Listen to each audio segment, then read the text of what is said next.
Cubs taking 2 out of 3 over the White Sox in a battle of the ballparks built before Prohibition, I guess during Prohibition. Game 1 and Game 2 goes to the Cubs. Game 3 to the Red Sox. Jordan, take us through this while I look up the years of Prohibition. Please do. Yes, Cubs over the Red Sox. We had, again, Red Sox W10 going into the break. Could they keep it going at Wrigley Field on Friday afternoon? No, they could not.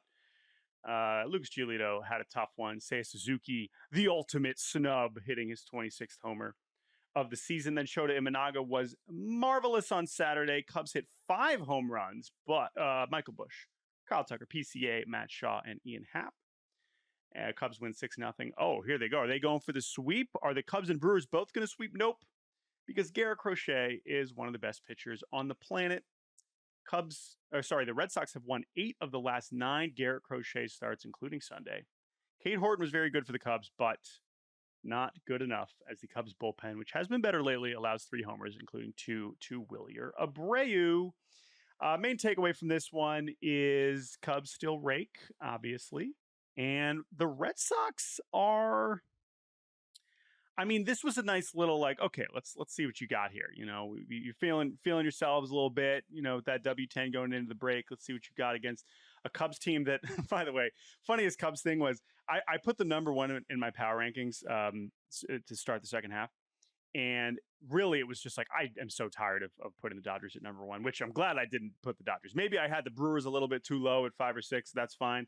Glad I didn't do the Dodgers.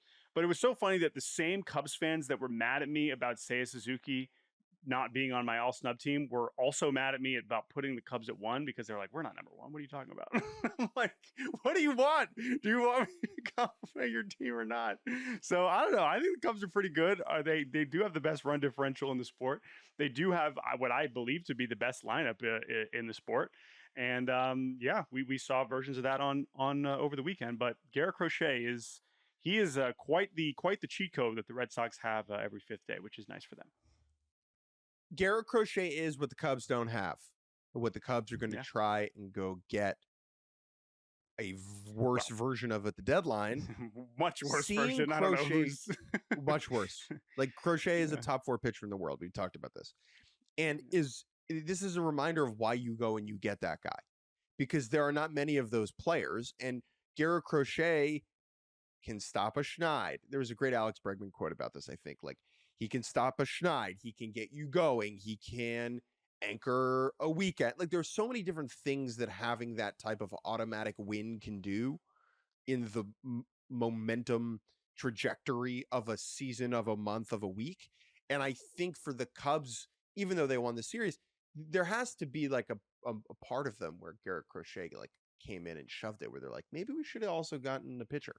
Like, I know they went out and did a big move and went and got Kyle Tucker, and they deserve a lot of credit for that. But this is a team that's still 1 pitcher short. And I think you can make the argument that even if they had Justin Steele and Imanaga healthy all year, they still probably needed 1 more guy at the front end. With those 2 guys hurt, they definitely need another one. By the way, nailed Prohibition, 1920 to 1933. So there you go. Good job. I'm glad I wouldn't want you misinforming folks. One other thing on the Cubs, and then we'll move to Yankees Braves, is just to wrap up kind of NL Central thoughts here. They go to Milwaukee for 3 games in the 3 days leading up to the trade deadline. And then mark this on your calendars, folks. We've got a 5-game set in the middle of August at Wrigley because of a rainout earlier this year. So 5 games. That's way more than an opportunity.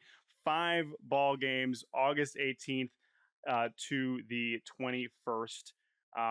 That is going to be something. So prepare accordingly. Those games are going to be fantastic.